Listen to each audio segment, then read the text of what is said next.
కేసీఆర్ గారి బర్త్డే వేడుకలన్నీ కూడా చాలా ఘనంగా నిర్వహించుకుంటున్నారు. పార్టీ నాయకులు అవ్వచ్చు, లేదంటే కార్యవర్గం అవ్వచ్చు, ప్రతి ఒక్కరు కూడా. సో మీరు ఏ విధంగా చెప్తారు ప్రజలకంటే ఇక్కడ సెలబ్రేషన్స్ మీరు ఏ విధంగా పాలు పంచుకున్నారు ఏంటి? కేసీఆర్ యావత్ తెలంగాణ జాతికి ఒక జాతిపిత లెక్క. కేసీఆర్ అంటే మాకు దైవ సమానుడమ్మా. కేసీఆర్ లేకపోతే మా రాష్ట్రం వచ్చేది కాదు. కేసీఆర్ లేకపోతే మేము సెకండ్ జనరేషన్ గా బతికే వాళ్ళం ఇక్కడ ఆంధ్రప్రదేశ్ లో. కాబట్టి మా దైవ సమానులైన కేసీఆర్ గారు మా పార్టీ అధ్యక్షులు, వారి జన్మదినం సందర్భంగా మేమందరం కార్యకర్తలము సంతోషంగా పాల్గొనడం, సంతోషం పంచుకోవడం జరుగుతుంది.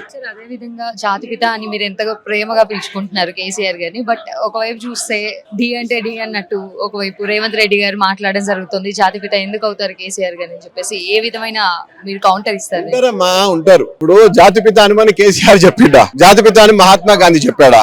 మహేష్ బాబును సూపర్ స్టార్ అనుమని చెప్పాడా? చిరంజీవిని మెగాస్టార్ నన్ను చిరంజీవి చెప్పాడా? పబ్లిక్ కి మెజారిటీ పబ్లిక్ అభిప్రాయం మనది ప్రజాస్వామ్య దేశం. బాబాసాహెబ్ అంబేద్కర్ గారు ప్రసాదించింది ప్రజాస్వామ్యంలో మెజారిటీ పబ్లిక్ ఏదంటే అదే నడుస్తుందమ్మా. మెజారిటీ పబ్లిక్ తెలంగాణను సస్యశ్యామలం చేశారు. తెలంగాణ కోసం ప్రాణ త్యాగం చేశాడు. తెలంగాణ ఉద్యమం పెట్టే ముందు పదవులు త్యాగం చేశాడు. కాబట్టి కేసీఆర్ గారిని జాతిపిత అని తెలంగాణ మేజర్ ప్రజలు అంటున్నారమ్మా. దాంట్లో గాంధీని కూడా జాతిపిత అంటే కొందరు వ్యతిరేకించారమ్మా.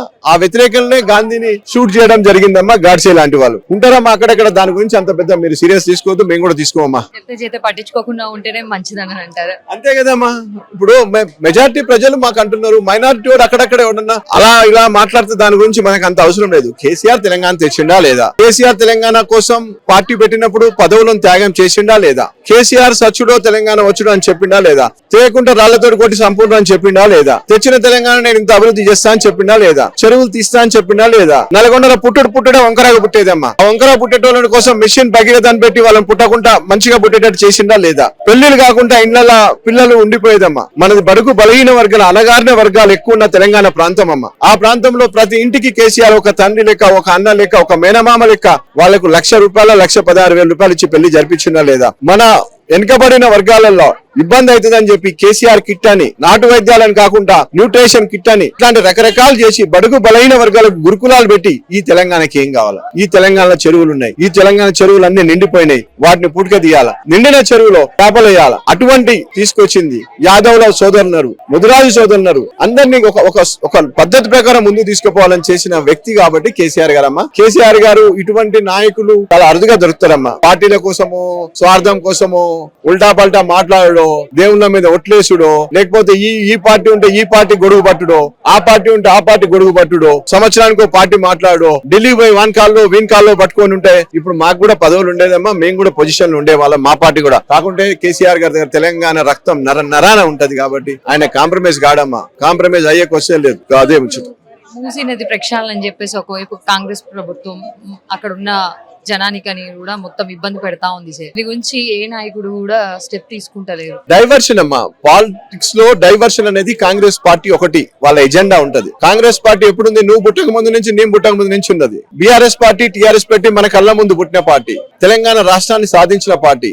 కాకపోతే కాంగ్రెస్ పార్టీ ఏం చేస్తా అంటే వాళ్ళు ఎలక్షన్ గెలిచే వరకు రకరకాల వేషాలు వేసుకొని ఢిల్లీ నుంచి దిగుతారమ్మా ఇక్కడికి వచ్చి. నవ జవానోं को స్కూటీ देंगे, నవ జవానों को 2 लाख आप देंगे, महिलाओं को 2,500 देते అని అరాజ్ పాటలన్నీ పాడతారమ్మా.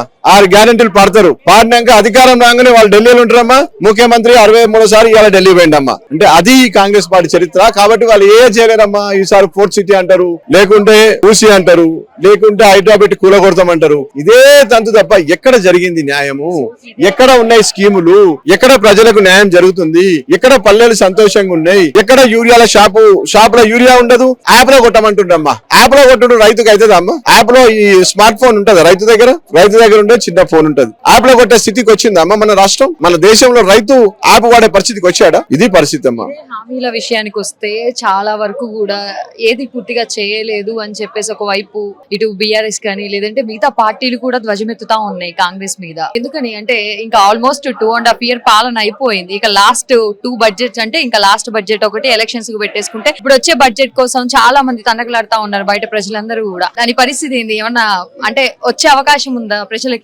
ఏది పూర్తి చేయలేదంటానికి నువ్వే నిదర్శనం కదమ్మా. నీకు 2,500 వస్తున్నాయా? మీ అమ్మకు 2,500 వస్తున్నాయా? నీకు మీ నాన్న భూమి ఉందా? మరి ఏమన్నా ఏది చేసింది చెప్పానా? నీ దగ్గరే చూడు.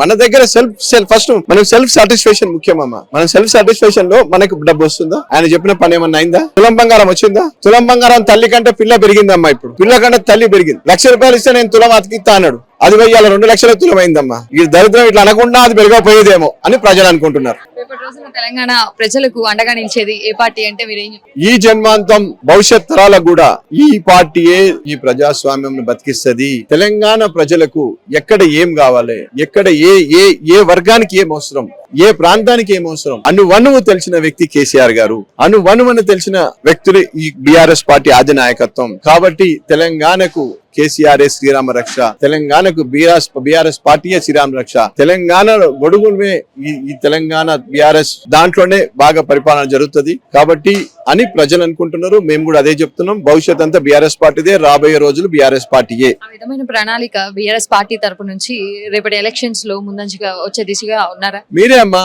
మీరే ప్రణాళిక మాకు రచించేది, మీరే ఉన్నట్టు పబ్లిక్ చూపించేది. మీరు చూపిస్తేనే మేము బయటకు వచ్చేది. ఉన్నట్టు ప్రజలకు చెప్పండి, తప్పకుండా ప్రజలే మమ్మల్ని ముందుకు తీసుకెళ్తారు. అంతిమంగా ప్రజాస్వామ్యంలో ప్రజలే ముఖ్యం కదా, ప్రజలే ముందుకు తీసుకెళ్తారు. ఈ ప్రజల ఆశీర్వాదంతో మళ్ళీ మీలాంటి మీడియా తోటి, జంజీ తోటి మంచిది ఉన్నట్టు ప్రజలకు తీసుకుపోండి. తప్పకుండా ప్రజలకు న్యాయం జరిగిద్ది. Thank you.